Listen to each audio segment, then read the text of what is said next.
ಪ್ರಿಯ ವೀಕ್ಷಕರೇ, ಇದೀಗ ನಾವು ಹೇಳ ಹೊರಟಿರೋದು ಅರಣ್ಯ ಇಲಾಖೆಯ ಕಾರ್ಯವೈಖರಿಯ ಕಳ್ಳಾಟದ ಬಗ್ಗೆ. ನಿಮಗ್ ಗೊತ್ತೇ, ದಿನಾಂಕ 8/1/2025 ಉತ್ತರ ಕನ್ನಡ ಜಿಲ್ಲೆ ಶಿರಸಿ ಅರಣ್ಯ ಇಲಾಖೆ ಸಂಚಾರಿ ದಳ ತನಗೆ ಬಂದ ಖಚಿತ ಮಾಹಿತಿ ಮೇರೆಗೆ ನಗರದ ಚಂದನ್ ಫರ್ನಿಚರ್ ಹತ್ರ 12 ಟೈರ್ನ ಬೃಹತ್ ಲಾರಿಯೊಂದನ್ನ ವಶಪಡಿಸಿಕೊಂಡಿತ್ತು. ಇದರಲ್ಲಿ ಅರ್ಧ ಭಾಗ ಪಾಸ್ ಹಾಗೂ ಇನ್ನರ್ಧ ಭಾಗ ಅಕ್ರಮ ಅಕೇಶಿಯಾ ನಾಟಗಳನ್ನ ಸಾಗಿಸಲಾಗ್ತಿತ್ತು. ಅಂದಹಾಗೆ ವೀಕ್ಷಕ ಬಂಧುಗಳೇ, ಅರಣ್ಯ ಸಂಚಾರಿ ದಳ ಹಿಡಿದ ಈ ಪ್ರಕರಣ ನೇರವಾಗಿ ಶಿರಸಿ ವಲಯ ಅರಣ್ಯ ಇಲಾಖೆಗೆ ವರ್ಗಾವಣೆಯಾಯಿತು. ಅಲ್ಲಿಂದ ಶುರುವಾಯಿತು ನೋಡಿ ಕಳ್ಳಾಟ. ಇಲ್ಲಿ ದಿನಾಂಕ 8ರಂದು ಸಂಜೆ 4:30ಕ್ಕೆ ದಾಳಿ ನಡೆಸಿ ಲಾರಿ ಸಮೇತ ನಾಟ ವಶಪಡಿಸಿಕೊಂಡಿದ್ರು. ಇಡೀ ಪ್ರಕರಣ ಹೊರ ಜಗತ್ತಿಗೆ ಗೊತ್ತಾಗಿದ್ದ ಮಾತ್ರ ಮಾರನೆಯ ದಿನ ಸಂಜೆ. ವೀಕ್ಷಕರೇ, ಇಲ್ಲಿ ಇನ್ನೂ ವಿಶೇಷವೆಂದ್ರೆ, ಪೃಥ್ವಿರಾಜ್ಗೆ ಬಂದ ಮಾಹಿತಿ ಮೇರೆಗೆ RFO ಗಿರೀಶ್ರನ್ನ ದೂರವಾಣಿ ಮೂಲಕ ಸಂಪರ್ಕಿಸಿದಾಗಲೇ ಇಡೀ ಪ್ರಕರಣದ ಮಾಹಿತಿ ಪತ್ರಿಕೆಗಳಿಗೆ ರವಾನೆಯಾಯಿತು.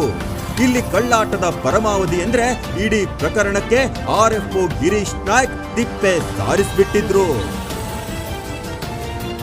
ಕಳ್ಳನಾಟದ ಟ್ರಕ್ ನಿಪ್ಪಾಣಿ ಕೊಲ್ಲಾಪುರದಿಂದ ಶಿರಸಿವರೆಗೆ 10 ಹಲವಾರು ಚೆಕ್ ಪೋಸ್ಟ್ಗಳನ್ನ ದಾಟಿ ಬಂದಿದೆ. ಪ್ರತಿ ಅರಣ್ಯ ಚೆಕ್ ಪೋಸ್ಟ್ ನಲ್ಲೂ ಓಕೆ ಮುದ್ರೆ ಒತ್ತಲಾಗಿದೆ. ಅಷ್ಟೇ ಏಕೆ, ಶಿರಸಿ ಕೆನರಾ ವೃತ್ತ ವ್ಯಾಪ್ತಿಗೆ ಒಳಪಡುವ ಮುಂಡಗೋಡ್ ಹೆಕ್ಕಂಬಿ ಅರಣ್ಯ ಗೇಟ್ಗಳಲ್ಲೂ ಟ್ರಕ್ ಸಲೀಸಾಗಿ ಪಾಸ್ ಆಗಿದೆ. ಹಾಗಾದ್ರೆ ಚೆಕ್ ಪೋಸ್ಟ್ ನಲ್ಲಿ ಕಾರ್ಯನಿರ್ವಹಿಸುವವರು ಕಳ್ಳೆಕಾಯಿ ತಿಂತಾರಾ? ಪ್ರಿಯ ವೀಕ್ಷಕರೇ, ಈ ಪ್ರಕರಣ ಸಾಕಷ್ಟು ಅನುಮಾನಕ್ಕೆ ಕಾರಣವಾಗಿದೆ ಎಂಬುದು ಸುಳ್ಳೇನೂ ಅಲ್ಲ. ಸಿಕ್ಕಿಬಿದ್ದ ಚಾಲಕ ವಿಚಾರಣೆಯ ಸಂದರ್ಭದಲ್ಲಿ ಶಿರಸಿಯ ಮಿಲ್ಲೊಂದಕ್ಕೆ ಹೀಗೆ ಹಲವಾರು ಲೋಡ್ ಹಾಕಿರುವ ಬಗ್ಗೆ ಬಾಯ್ಬಿಟ್ಟ ಸುದ್ದಿಗಳಿವೆ.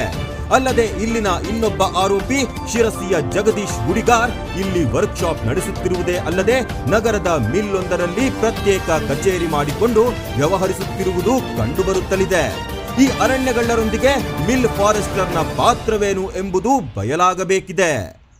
ಪ್ರಿಯ ವೀಕ್ಷಕ ಬಂಧುಗಳೇ, ಇಲ್ಲಿ ಇಲಾಖೆ ಬಿಡುಗಡೆ ಮಾಡಿದ ಫೋಟೋದಲ್ಲಿ ಚಾಲಕನ್ನ ಕೆಳಕ್ಕೆ ಕೂಡಿಸಿ ಪ್ರಮುಖ ಆರೋಪಿ ಜಗದೀಶ್ನನ್ನ ಅರಣ್ಯ ಇಲಾಖೆ ತಮ್ಮ ಸಿಬ್ಬಂದಿಗಳೊಂದಿಗೆ ನಿಲ್ಲಿಸಿ ಫೋಟೋ ಹೊಡೆದಿರುವುದು. ಇಲ್ಲಿ ಆರೋಪಿಯನ್ನು ಪತ್ತೆ ಹಚ್ಚುವುದು ಹೇಗೆ ಎಂಬುದನ್ನ ಅರಣ್ಯ ಇಲಾಖೆ ಪ್ರಭುಗಳೇ ಹೇಳಬೇಕು. ಇಲ್ಲಿ ಇನ್ನೂ ವಿಚಿತ್ರವೆಂದರೆ, ಪ್ರಕರಣ ದಾಖಲಾದ 24 ಗಂಟೆಗಳಲ್ಲೇ ಆರೋಪಿಗಳಿಬ್ಬರು ಸಲೀಸಾಗಿ ಜಾಮೀನಿನ ಮೇಲೆ ಹೊರಬಂದಿದ್ದಾರೆ. ಅಲ್ಲಿಗೆ ಅರಣ್ಯ ಇಲಾಖೆಯ FIR ಧಮಾರ್, ಭ್ರಷ್ಟರ ಕಿಸೆಗೆ ಬಕ್ಷೀಸು ಸೂಪರ್. ಪ್ರಿಯ ವೀಕ್ಷಕರೇ, ಇದು ಪೃಥ್ವಿರಾಜ್ ಎಕ್ಸ್ಕ್ಲೂಸಿವ್. ಲೈಕ್ ಮಾಡಿ, ಸಬ್ಸ್ಕ್ರೈಬ್ ಮಾಡಿ.